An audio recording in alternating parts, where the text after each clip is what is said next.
Oh, what's up, GameLeapers? Well done for clicking on this video. You've lost, mate, because you're not going to climb after watching it, yeah? I mean, to be honest, I might give you some tips on these champions because I feel almost like sorry for you. If you think this is actually going to help you climb, it's not. Win one more game, bro, out of your next 100, you're still going to be silver too, yeah? But anyway, I think these builds are actually kind of interesting. What a sell, bro, for the video. Anyway, yeah, like, we're going to get into the builds, and they are useful to maybe know about, like, if you're playing one of these champions for sure, because we want to have these things down pat. But for the most part, guys, like, you're still going to be clamped. So if you actually want to improve at this game and become a challenger player, 1500 LP, rank 1, check out the videos on our website at GameLeap.com. I myself, along with our other challenger players and coaches from around the world, we're uploading daily videos. Those are for our thousands of subscribers. So why not join the club and unhardstuck yourself in Season 13? Now let's get into the video. So first of all, we're going to talk about Quinn. So pretty much all I'm talking about for Quinn here, guys, is Static Shiv Quinn. Ever since Riot brought this back into the game in 13.10, it's a really useful item on Quinn. Not only does it give you like important wave clear, but the moving and attacking with the energized attack, it's really useful for you. And what's happening next patch is that Riot are just making it better if you rush the item, which is what Quinn players are doing at the moment. And I think Quinn in the top lane, you know, because she's such a good champion against so many champs, like she's just such a big cuck, especially to champions who have like any sort of engage, so like a Riven or a Jax. All you have to do is just use your Volt, and it's pretty much GG, right? So Static Shiv Rush Quinn is going to be even better next patch. The only downside here is that Gale Force is getting nerfed, as is Bloodthirster, which is the best combination with Static Shiv according to the stats. So if you're going something like Shiv into Gale Force, BT, right, you have a better chance of winning than if you're on any other build. So that is kind of like the downside, but a Static Shiv Rush is going to be even better, and hopefully we can build around the other items, or they'll still be really good next patch despite getting nerfed. Now, second champion I want to talk about here, this is Graves in the top lane. And this is kind of like a unique setup here because we haven't seen Graves top for ages. But if we think about it, right, not so long ago, Graves got buffed. And these buffs have helped him in lane as they have done in jungle. So what that means for Graves top lane is that he becomes a bit more viable. But what's making him really viable at the moment in the top lane is going Hullbreaker into Trinity Force. This setup here, I know it sounds super weird. You're probably like, you know, shaking your head, rolling your eyes. It's been played in like 5 games. It hasn't been played in many games, like I'll be honest. But it makes sense in my head. Like the attack damage you're getting from Triforce, the extra attack damage ever since they buffed it, and the attack speed. Then you have the threefold strike passive for a kiting champion. This is why Zeri was so broken, right? This is why every Triforce user in the game is really good at the moment, like Kindred as well, for example. It's because of the extra kite they have from threefold strike, the passive. So when you pair this with like a fleet footwork Graves, it becomes impossible to stick to this guy, and the kite you have in the top lane against melee champions anyway is really good. That's why in the jungle, Graves is pretty much uncounterable unless you're picking something like Kindred or Nidalee, because you outrange him. You can actually like out-kite him in a way. So Graves top lane with Hullbreaker Rush into a Trinity Force is a really underrated setup, and not too many people even know about it, so that's why it's in this video. Now the last top lane setup, guys, if you don't want to play any attack damage champion, this is about playing Ivern, but AP Ivern. So if you're a real chat, like you got some big ass testicles on you, this is the build you want to be going, right? So because Echoes of Hellier got nerfed and also Ardent Sensor is getting nerfed next patch, if you're going that build, well, you're just a beta, first of all, but it's also going to be worse, right? So we almost need to bypass that build by going another build, and this is the one you see on your screens here. So this is in Master and above, playing Ivern top, and what they're doing is going Night Harvester for the actual damage you deal, especially when you land your Q. It's actually like really underrated, and with Daisy as well, right? And the ability haste you get from the passive, super useful for Ivern. And then you're getting a Magi's. This is going to give you all the AP you need at this point. Afterwards, we're getting Cosmic Drive, because this item, pair this with Ivern and Daisy, it's super OP.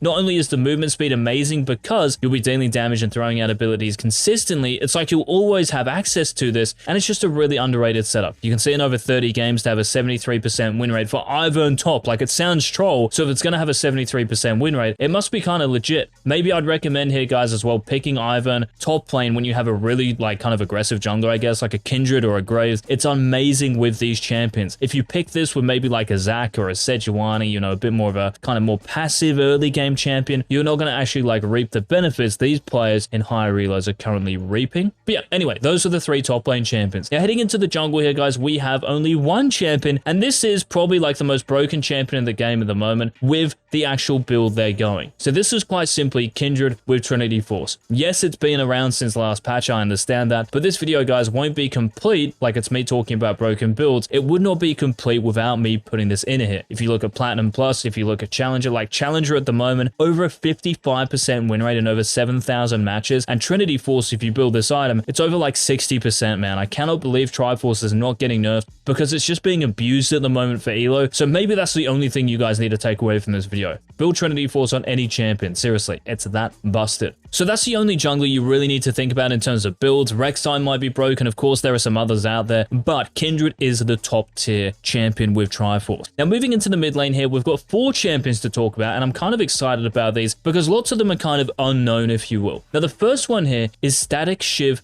Ghostblade Pyke. So I know there's been a little bit of talk about Static Shiv Pyke, but it's really important, guys, to follow this up with Ghostblade. It is easily the best 2 item setup for Pyke. So if you're going Duskblade, can work if you're really snowballing, but I actually just think it's worse, and statistically the stats back it up as well. So please go Ghostblade after Static Shiv. Static Shiv is giving you the actual wave clear you desperately need now because the old Tiamat no longer exists with the active, which is pretty sad. So what we're trying to do here is go Static Shiv for wave clear, and then we're going Ghostblade for the lethality and the damage, and of course the movement speed you need to get around the map and actually make this pick viable. You're not picking it to like farm minion waves mid, even though Static Shiv helps you with this. You're using it to try to shove waves and out-tempo the enemy mid lane. Ghostblade is just going to allow you to do that. And if any of you, by the way, have actually tried this, please let me know in the comment section how many games you lost in a row. Now, the second mid laner to talk about, guys, if you don't want to play Static Shiv Ghostblade Pyke, is to consider picking Trinity Force TF or Trinity Force Corki. Now with TF, of course, we're going on here, right? So with Trinity Force, you can follow this up with like a Wit's End, then Rapid Fire Cannon. The only annoying thing here is the Rapid Fire Cannon is getting nerfed in 13-12, but Trinity Force isn't,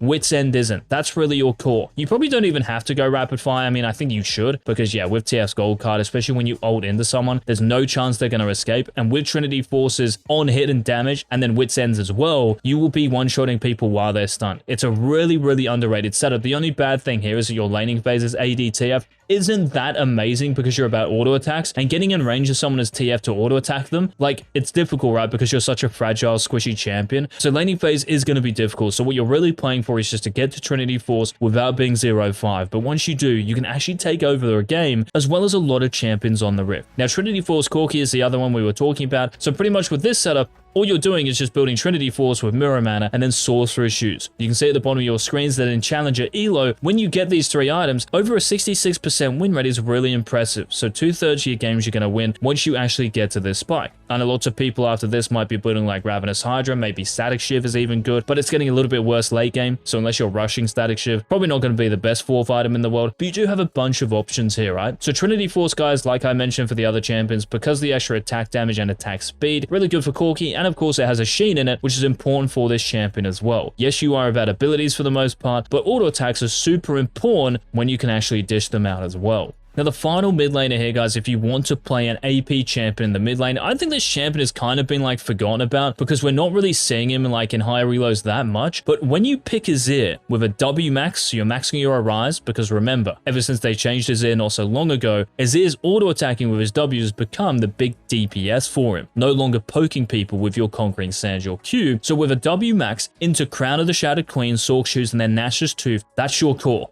Crown of the Shattered Queen, Sork Shoes, Nash's Tooth. Nash's Tooth, remember, is giving you ability haste kind of like it was before, back in the day. I mean, it was giving like 20% cooldown reduction back in the day, so it's nowhere near as much, but 15 ability haste is still nice. And for Azir, of course, the actual extra damage and attack speed you get from Nash's Tooth, it's a huge spike in the game. And Azir's win rate in Challenger, you can see, is over 51% in a respectable amount of games, with over a 6% pick rate. That is actually legit for the Pigeon. So Azir mid, guys, if you want an underrated AP champion, that's the one to go for with Crown and with Nash's. Now moving to the bot lane here, guys, we've got 2 more champions to discuss, and if you are enjoying these recent Season 13 videos, please let us know by leaving a like down below. And yeah, let's get into the AD carries. First of all, if you want to dominate laning phase, how can you look past Draven, bro? Now, of course, I can just say that. It's really easy just to say pick Draven, but I'm really talking about picking Draven and then picking Trinity Force. I mean, who would have guessed that? Like, Trinity Force, guys, is just a flavor of the month, flavor of the patch, whatever you want to call it. And yeah, champions who can build it, champions who can abuse the Sheen, who can abuse the extra attack damage, Draven's most important stat by far, are just going to profit a bit more. And Draven, because he's not getting nerfed, and other AD carries are, like Zeri's getting nerfed, Cog's getting nerfed, right? Lucian's getting nerfed a little bit. Okay, he's better with engaged supports, but Draven completely crushes Lucian on the Rift. So Draven's the best AD carry, and you guys should definitely pick him. But maybe the other AD carry who might be able to compete with Draven is the AD carry who was actually really good at the start of this season, or, well, yeah, not so long ago, but this is Xayah. And we're talking about Xayah, guys, with Stormrazor into Navori quick blades here. We're not talking about going like Gale Force as your mythic item, we're talking about going Navori as your mythic item and going this after Stormrazor.